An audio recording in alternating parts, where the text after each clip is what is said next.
Hello hello hello hello hello. এই ভাইয়া আপনার ফোনটা আপু মিডিলে যাই আমরা মেডিকেল থেকে কথা বলেন। হ্যাঁ, অনেক ভালো লাগছে। মানে অন্যান্য সময় যেটা হয় যে অভিনয়ে বা রিসেন্টলি সরকার জবার জন্য যেটা হয়েছে যে নমিনেশন থাকে ডিরেক্টর হিসেবে বা অনেক সময় হ্যাঁ স্ক্রিন রাইটার হিসেবে বা অভিনয়শিল্পী হিসেবে তো পেয়েই আসছি, তখন পুরস্কার পাই। এই অভিজ্ঞতাটার থেকে আজকের অভিজ্ঞতাটা ভিন্ন, কারণ আজকেরটা আসলে কোনো কম্পিটিশন থেকে অ্যাওয়ার্ড পাওয়া না। আজকেরটা হচ্ছে বিভিন্ন ক্ষেত্রে সফল নারীদেরকে এই পুরস্কারটা দেওয়া হচ্ছে, অপরাজিতা অ্যাওয়ার্ড 2024। তো হ্যাঁ, মানে সফল আমি নিজেকে এখনো ওভাবে বলি না। সফল অনেক কঠিন একটা টার্ম বা শব্দ আসলে সফলতা।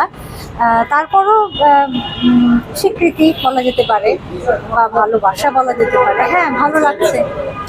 এই অ্যাওয়ার্ড যেটা বললাম যে সফলতা, আপনার উত্তরোত্তর সফলতার ক্ষেত্রে অ্যাওয়ার্ডটা কতটুকু ভূমিকা পালন করে? আপু মাঝখানে তাকিয়ে কথা বলেন করতে প্লিজ। পারে। হ্যাঁ, বললাম তো যে কোনো দায়িত্ব বেড়ে যায় কিনা? যে কোনো স্বীকৃতি বা যে কোনো পুরস্কার এগুলো আসলে উৎসাহ দেয়, পরবর্তী কাজের কথা ভাবতে সাহায্য করে, এটা ঠিক। কিন্তু তার মানে এই নয় যে পুরস্কার পেলেই যে ভাবনাটা বাড়বে, পুরস্কার না পেলে ভাবনা এক জায়গায় থেমে থাকবে, তা নয়। বাট নিশ্চয়ই পুরস্কার পেতে তো অবশ্যই ভালো লাগে, এটা ইন্সপিরেশন। ওকে ভাই, ধরুন ঠিক আছে পাচ্ছি আপু, সবগুলো ধরেন একসঙ্গে। ফিল্ম নিয়েই তো ভাবছি। শর্তজবা গত বছর রিলিজ হলো, ফিল্ম নিয়ে ভাবছি। দুটো স্ক্রিপ্টের কাজ চলছে আসলে। দেখা যাক, আমি তো একটু ধীর লয়ে কাজ করি আর খুব একটা বলিও না, মানে প্রস্তুতি নেই যখন তখন আসলে বলি না, কারণ অনেক সময় এগুলো চেঞ্জ হতে থাকে বিভিন্ন ধাপে ধাপে। তো যখন বলার মতো হবে বলবো। আমি যতটুকু জানি আমি খুব চুজি হ্যাঁ। কাজের ক্ষেত্রে, সেই জায়গায় সামনে যে কাজগুলো বলে দুটো স্ক্রিপ্টের কাজ চলছে, দর্শক ওই স্ক্রিপ্ট কোন ধরনের?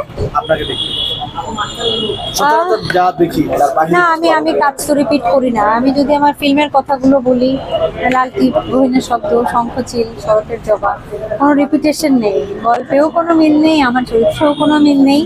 না, রিপিটেশন হয়তো পাওয়া যাবে না, কিন্তু যদি আমার লেখার উপর হয় তাহলে এতটুকু হিন্ট দিতে পারি যে হ্যাঁ, আমার জনরাটা তো একটু অন্যরকম জনরা, একটু সাসপেন্স থ্রিলার থাকে, একটু রহস্য রোমাঞ্চ থাকে, একটু ভৌতিক আবহ থাকে, হ্যাঁ প্রেম থাকে, গান থাকে। তো হ্যাঁ, জনরা একটু ওদিকে যেতে পারে। আপনার লেখাতে গেলেন ভৌতিক গল্প নিয়ে খুব একটা কাজ এখন দেখি না, তবে আপনার ফ্যান্টাসি সেই ভৌতিকই এখনো আছে। এই ভৌতিক কাজগুলোকে আমরা কমার্শিয়ালি কবে পাবো? শরতের জবা তো ভৌতিক ছিল। কম পাচ্ছি।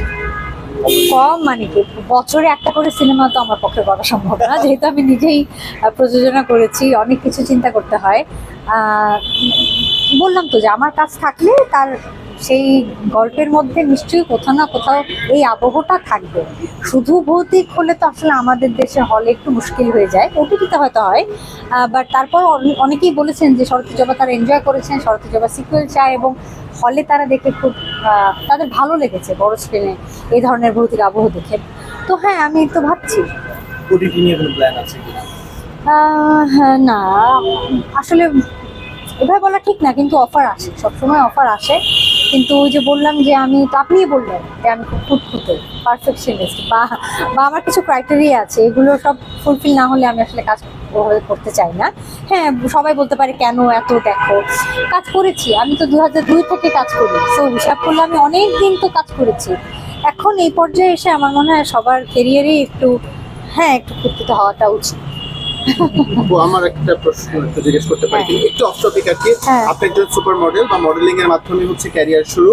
আমরা দেখতে পাচ্ছি বাংলাদেশের একজন মডেল মিস ইউনিভার্সের মঞ্চে রীতিমতো হচ্ছে আলোড়ন তৈরি করেছে এবং এটা রাখি একটু। হ্যাঁ প্লিজ। আমার হচ্ছে আপু টপ 30-তে এসেছে কিছু কিছু সেগমেন্ট। এখানে প্রবলেম একটা হয় যে 1 নম্বরে আসছে, 2 নম্বরে আসছে, আরো একটা ন্যাশনাল কস্টিউমে তিনি 1 নম্বর হয়েছেন। আসলে তার এই তানজিয়া জামান মিথিলার অর্জনটাকে আসলে কিভাবে দেখছেন অ্যাজ এ মডেল হিসেবে?